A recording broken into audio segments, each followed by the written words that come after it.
কি কি কাজ করলে রোজা ভেঙে যায়, আজকে আমরা এটা জানবো। কি কাজ করলে রোজা ভেঙে যায় এ নিয়ে আমাদের অনেক জল্পনা কল্পনা, অনেক প্রশ্ন। তাহলে সংজ্ঞার আলোকে আসুন আমরা জেনে নিই যে কি কি কাজ করলে আমাদের রোজা ভঙ্গ হয়ে যাবে। 1 নম্বর হচ্ছে ইচ্ছাকৃত যদি কেউ খেয়ে ফেলে রমাদানে, ইচ্ছাকৃত খাবার খেলে রোজা ভেঙে যায়। 2 নম্বর হচ্ছে ড্রিঙ্কিং ইনটেনশনালি, ইচ্ছাকৃত যদি কেউ ড্রিঙ্কস করে, পান করে, কোনো শরবত খেয়ে ফেলে, পানি খেয়ে ফেলে, জুস খেয়ে ফেলে, রোজা ভেঙে যাবে। 3 নম্বর হচ্ছে যদি ফিজিক্যাল ইন্টারকোর্স করে দিনের বেলায়, হাজব্যান্ড ওয়াইফ যদি ফিজিক্যাল ইন্টারকোর্স করে তাহলে তাদের রোজা ভেঙে যাবে। কারো যদি বমি চলে আসে, মানে বমি তার উপর বিজয় লাভ করে, অর্থাৎ বমি চলে আসলো হুট করে অসুস্থতার কারণে বা খারাপ লাগছে, বমি চলে আসলো, তাহলে কিন্তু তার কাজা করা লাগবে না, রোজা ভাঙবে না।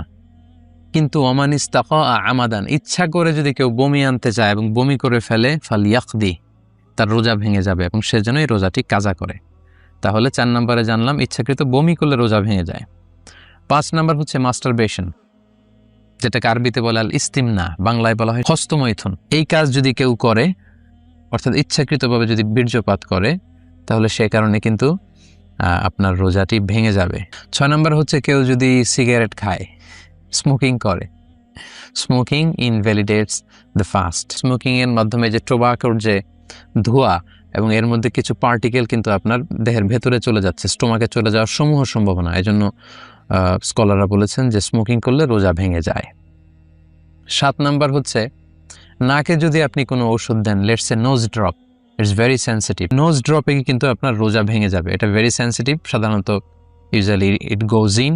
সো এই জন্য স্কলারদের ভিউ হচ্ছে যে আপনি নাকের ড্রপ যদি ইউজ করেন, এটার স্বাদ গলায় চলে যাবে এবং স্টোমাকে চলে যাওয়ার সম্ভাবনা। সো এটাতে রোজা ভেঙে যাবে। তাই আমরা সাজেস্ট করি আপনি রাত্রিবেলায় নাকের ড্রপ ইউজ করবেন। নাক দিয়ে কোনো ওষুধ ইউজ করলে কিন্তু আপনার রোজা ভেঙে যাবে।